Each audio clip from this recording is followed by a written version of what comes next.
T-boning popular pickup trucks at 100 miles per hour. Starting with the Ford F-150 Raptor.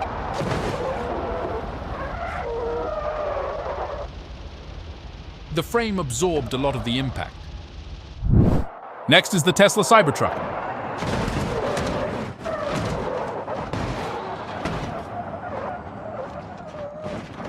Elon wasn't lying. It's really strong.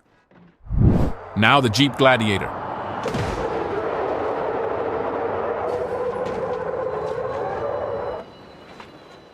It literally got completely crumpled.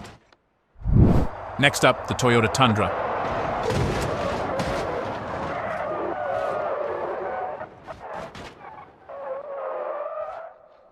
You'd literally need a miracle from God to survive this. Finally, the GMC Sierra.